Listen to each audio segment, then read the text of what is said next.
anyone in the outside world could see the way you treat me, you would be in jail. Welcome to Watch Mojo.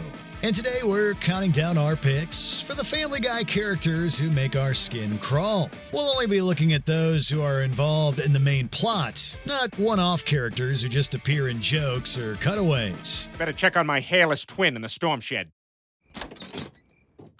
Close the door! The moonlight burns! Number 10, Brian Griffin. Oh, hey, Peter. Be with you in a sec. I'm burning the place down. In the early days of the show, Brian often served as the voice of reason. Today, he's a sleazy womanizer at best and an actual sociopath at worst. Oh, my God. Brian, you've turned into a monster. Hey, that's offensive to the monster community. Yeah, some of us are nice. He overlooks extreme neglect at Stewie's daycare just because the woman in charge is hot, until he discovers she has a boyfriend. When he witnesses a beautiful woman crash her car into a lake, he lets her drown after he finds out she has a baby. And he continues investing in a protein shake company after he learns the shakes are all made from dogs. We're with Quagmire on this one. Brian is terrible. You know what? I could forgive all of it, if you weren't such a bore. That's the worst of it, Brian. You're just a big, sad, alcoholic bore. I'll see you, Brian. Number 9, Penelope. Stewie talks a lot about world domination and killing his mother, but these days it's mostly just talk. Penelope, on the other hand, actually does it. Did you kill her? Well, I held the knife. And her hair. Oh, my God! I've been dreaming about doing that for years, and you've actually gone ahead and done it! After she murders a kid on the playground, Stewie is immediately smitten. The two become friends, and Penelope begins pressuring Stewie into progressively more violent and destructive acts. From drowning Copenhagen to starting a nuclear war in the Middle East. Look at this note I sent off. Dear Pakistan, up yours. Love, India. Let's see what happens.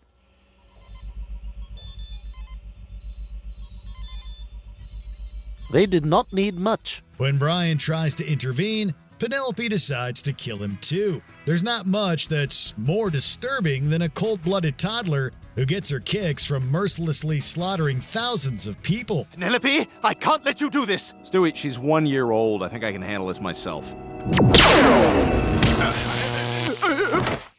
All right, Stewie, tag in. Number 8, Santa Claus. I don't know, boys. He's in rough shape. Oh, Doctor, you've got to do something for him. It's Christmas Eve. Christmas is the problem. He can't keep this pace up anymore. If he goes out tonight, he'll die. Season 9's musical Christmas episode starts on a jolly note, as the residents of Quahog sing about the gifts they want. But it takes a turn when a mall Santa is rude to Stewie and Brian, and Stewie decides to travel to the North Pole to confront the real Santa Claus. What they find there is horrific. It's all but through, there's too much to do.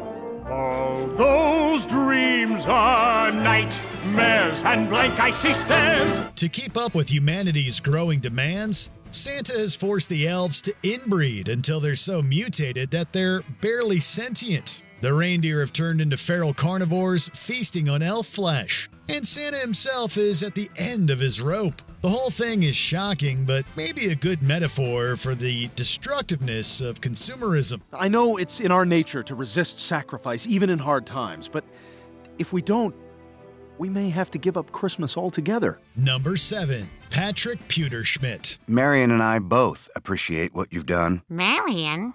Oh, you have a girlfriend. Oh, where are my manners? Marion is my wife. She's sitting right next to me. Oh, here we go. Lois's side of the family is full of questionable characters. Her father Carter withheld the cure for cancer so he could make more money off of treating it, among other atrocities. Why cure someone of cancer in a day if we can treat them for a lifetime and bill them every step along the way? What? That's insane! But at least he's not a serial killer like his son Patrick.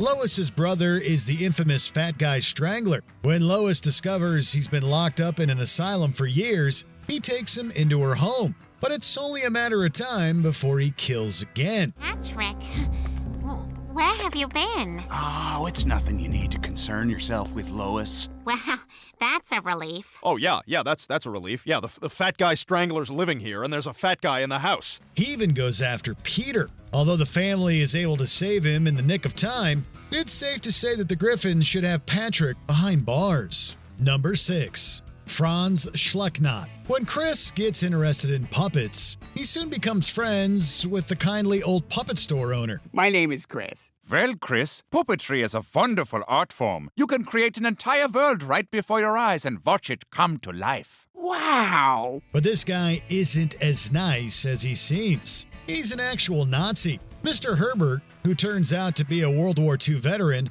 recognizes him, and it triggers painful memories of his time in a death camp. Franz wasn't just a prison guard, he was a particularly sadistic one. He made me sort the camp recyclables, but some of those bottles still had a little bit of soda in them. It would spill out of my hands and make them kind of sticky.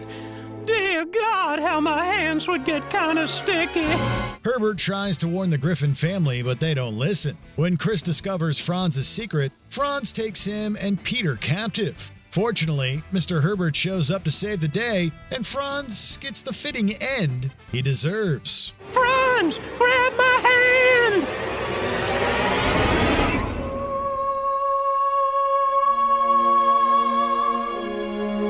Number 5. Jeff Fecalman. What happened?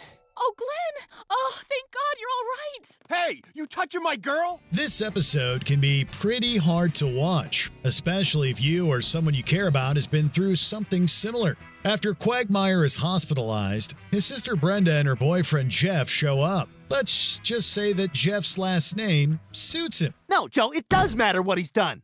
These kinds of guys don't change. You think they ever suddenly wake up and realize the error of their ways and clean up their act? No! He's horribly abusive to Brenda, assaulting her physically and mentally throughout the episode. He's completely shameless about it, insulting Brenda right in front of everyone. Unfortunately, Brenda doesn't feel able to leave him. This leads to the guys hatching a plan to kill him, and even Joe the cop is in on it. Actually, we don't have time, Jeff. We were just about to go on our annual midnight hunting trip. We thought you might want to join us. Like Franz, Jeff finally gets what's coming to him. Number 4, Kevin Swanson. Hey. Hey, Kevin. You smell like a rabbit, buddy. Something just happened with a rabbit? I'll go get my dad. Family Guy has never shied away from offensive humor, but mocking a veteran with severe PTSD is pretty low even for this show. Kevin went missing in Iraq and was presumed dead, but it turns out he actually went AWOL. He's traumatized from the horrors he witnessed, which results in some very disturbing behavior. Why does Kevin always sit at the bus stop but never gets on a bus? Please don't bring that up. Don't bring anything he does up. Kevin even tries to take his own life in front of Brian and Stewie in a scene that's played for laughs. He clearly has a lot of mental problems, and if his parents were a little more empathetic, they'd have that kid in therapy. You're right on time. Kevin just woke up screaming from his afternoon nap. Mom, it's my birthday and you invited your friends. All yours are dead. Number 3, Peter Griffin. Peter, what did you mean by what you said? You hate being around the kids? Yeah, Dad, what did you mean? Don't you like us? Yeah, what gives? Well, oh, come on, I didn't mean that. I was just joking around. Hey, give me a big hug. How about a big hug for old Dad? It's amazing that this show is so successful considering that it's built around such an unlikable main character. Peter is rude, obnoxious, destructive, and abusive. He's cheated on Lois multiple times and hits on other women right in front of her. He's blown up a hospital twice, and there's no telling how many people he's killed. Peter, have you ever killed a man? Reddit says I've killed 39, but that seems low. Why do you ask? Just making conversation. He can't stand his own children and spends practically all of his free time at the bar with his friends. What's even more disturbing than Peter himself is how many audience members consider him relatable. What the hell did you do? Me? Who the hell buys a novelty fire extinguisher? I'll tell you who. Someone who cares enough about physical comedy to put his whole family at serious risk. Number 2, Glenn Quagmire. Seeing anyone special these days? Yay, obviously, right? Right, of course, yeah. Okay, well, listen, good luck with everything, and call me if you get arrested. I will. Thanks. If you've seen even one episode of Family Guy, we probably don't need to explain why Quagmire is on this list. He's literally a predator, and no one is off limits. Hey, gorgeous, you want to come home with me? I'm with my husband. Lose a zero, get with a hero. Little violent for you, don't you think? I'll be right over there. He shows up to the Griffin house to hit on Meg the day she turns 18. He has an affair with Cleveland's wife and spies on Lois in the bathroom. He's also known for ignoring consent and even using illicit substances on women to get his way. In the episode Quagmire's Quagmire, he meets Sonia, who's even more sadistic than he is. I mean, I understand that no doesn't mean no, but certainly some word has got to mean no. You'd think getting a taste of his own medicine would inspire Quagmire to change his ways, but soon he's back to his old disgusting behavior. Before we continue, be sure to subscribe to our channel and ring the bell to get notified about our latest videos. You have the option to be notified for occasional videos or all of them. If you're on your phone, make sure you go into your settings and switch on notifications. Number 1. John Herbert. There's only one character who can beat out Quagmire for the most disturbing, and it's the creepy old man who's obsessed with Chris Griffin. All right, let's split up and search the house. I'll go with Lois. Chris, you check the basement with Herbert. Not to mention every other young boy in the neighborhood. Every time he's on screen, you know an extremely inappropriate joke is coming. No offense, Mr. Herbert, but I'm a 17-year-old girl and I don't need you here. Herbert, like Quagmire, doesn't bother with getting consent. It seems like the only thing stopping him from committing heinous acts is the fact that he's old and frail. That makes us wonder what he got up to as a young man. They don't call him Herbert the pervert for nothing. Got my stripes, I got my hopes, I got the time and the place, and I got rhythm. Now all I need is Chris to go with them. Which Family Guy character creeps you out the most? Let us know in the comments. This court finds you guilty and sentences you to 7 days in prison. You'll be out next Sunday at 9. Did you enjoy this video? Check out these other clips from WatchMojo and be sure to subscribe and ring the bell to be notified about our latest videos.